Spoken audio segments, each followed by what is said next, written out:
Assalamualaikum, selamat siang untuk kelas 8, materi bab 3 memaknai tata urutan peraturan perundang-undangan. Sebelumnya sudah dibahas di bab 2 ya. Baik, tata urutan perundang-undangan ini adalah aturan yang ada untuk mengatur kehidupan masyarakat agar aman, damai, dan sejahtera. Selain itu juga digunakan bagi lembaga negara untuk menjalankan fungsinya dan mendidik masyarakat agar tertib hukum. Ada asas lex superiori derogat lex inferiori, artinya peraturan yang lebih tinggi mengabaikan peraturan yang lebih rendah. Peraturan perundang-undangan di Indonesia memiliki hierarki atau tingkatan. Jika kalian masih ingat ada di bab 2 sebelumnya ya. Yang paling tinggi adalah UUD 45. Nah, ini adalah hierarki dari tata urutan perundang-undangan di Indonesia berdasarkan Undang-Undang Nomor 12 Tahun 2011. Yang paling tinggi adalah UUD 45, di bawahnya ada TAP MPR, Undang-Undang, Perpu, kemudian peraturan pemerintah, peraturan presiden, peraturan daerah provinsi, dan terakhir adalah perda kabupaten atau kota. Prinsip-prinsip tata urutan perundang-undangan. Yang pertama, peraturan tidak berlaku surut. Hanya peraturan yang masih berlaku yang bisa dijadikan landasan yuridis. Peraturan yang masih berlaku hanya dapat dihapus atau diubah oleh peraturan sejenis atau di atasnya. Peraturan baru mengesampingkan peraturan yang lama. Peraturan yang lebih tinggi mengesampingkan peraturan yang lebih rendah. Peraturan yang bersifat khusus mengesampingkan peraturan yang bersifat umum. Setiap jenis peraturan memiliki sumber yang berbeda-beda. Ada di buku paket, nanti bisa kalian cek langsung ya.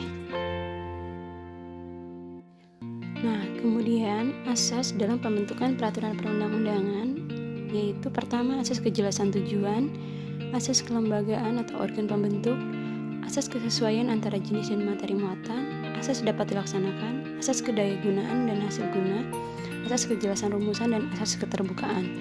Penjelasannya silahkan dibuka buku BOS halaman 55. Selain itu juga, materi muatan dalam peraturan perundang-undangan juga harus mencerminkan asas pertama pengayoman, kemanusiaan, kebangsaan, kekeluargaan, kenusantaraan, Bhinneka Tunggal Ika, keadilan, kesamaan kedudukan dalam hukum dan pemerintahan, ketertiban dan kepastian hukum, serta keseimbangan, keserasian, dan keselarasan. Penjelasannya ada di buku paket halaman 59-60. Jadi kalian bisa kembali dibuka bukunya dan dibaca ya. Di buku BOS juga ada. Proses penyusunan peraturan perundang-undangan yang pertama UUD 1945 pertama kali disahkan pada sidang PPKI tanggal 18 Agustus 1945. Sistematika UUD 45 sudah pernah disampaikan di bab sebelumnya, yang awalnya adalah 16 bab 37 pasal menjadi 21 bab 73 pasal setelah mengalami 4 kali amandemen. Nah, untuk prosesnya seperti ini.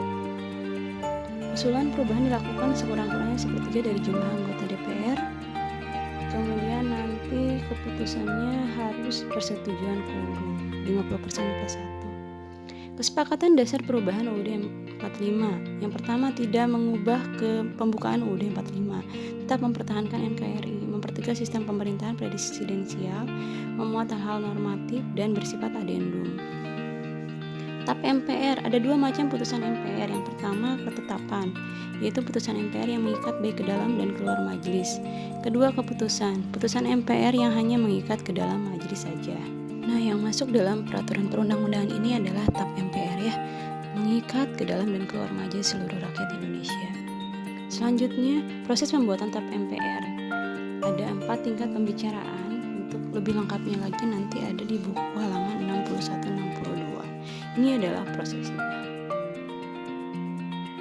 Kemudian UU atau Perpu, Undang-Undang atau Peraturan Pemerintah Pengganti Undang-Undang. RUU rancangannya dapat diajukan oleh pertama DPR, 2 Presiden, 3 DPD.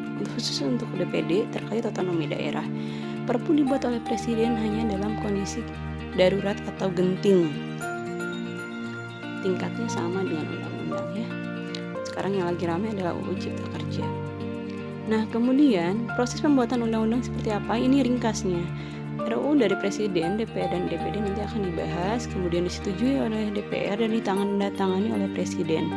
Nanti disahkan sebagai undang-undang di lembaran negara Republik Indonesia. Lengkapnya ada di buku paket halaman 63-66. Dua tingkat pembicaraan di DPR. Tingkat pertama yaitu rapat kecil berupa rapat komisi, rapat gabungan, dan lain-lain. Dan tingkat kedua adalah rapat paripurna untuk keseluruhan anggota DPR itu untuk pengambilan keputusan. Undang-undang atau Perpu. Pembuatan peraturan pemerintah pengganti undang-undang dibuat oleh Presiden tanpa ada persetujuan DPR karena sifatnya darurat. Jika sudah kembali normal bisa diajukan menjadi UU atau dicabut jika tidak disetujui oleh DPR. Peraturan pemerintah dibuat untuk menjalankan undang-undang. Proses pembuatannya adalah seperti berikut. Nanti ada dibentuk tim dari Presiden dan kementerian yang terkait yang akan membuat peraturan pemerintah yang nantinya ditetapkan untuk jangka waktu 1 tahun. Kemudian peraturan Presiden tentunya dibuat oleh Presiden. Nah, Perpres ini fungsinya adalah untuk melaksanakan peraturan pemerintah atau peraturan satu tingkat di atasnya. Proses pembuatannya hampir mirip, hanya berisi bedanya adalah materi peraturannya aja. Nah, bagian ke-6 dan ke-7 peraturan daerah provinsi dan kabupaten kota dibuat oleh kepala daerah dan DPRD. Kepala daerah itu kalau di provinsi berarti gubernur, kalau misalkan di kabupaten atau kota itu adalah bupati atau wali kota. Kerjasama dengan DPRD. Prosesnya hampir mirip dengan pembentukan undang-undang, di mana kalau undang-undang antara DPR dengan kepala pemerintahan yaitu presiden, kalau di daerah antara DPRD dengan kepala daerah. Ini prosesnya. Raperda atau rancangan dari Perda ini nanti diajukan oleh kepala daerah atau DPRD, lalu dibahas bersama, disetujui oleh DPRD dan ditetapkan oleh kepala daerah.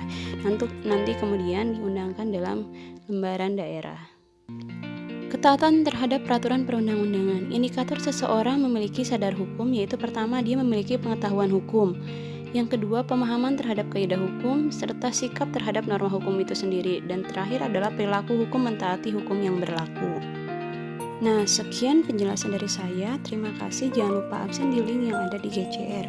Untuk materi buku BOS bisa di-download di pertemuan pertama. Terima kasih. Assalamualaikum.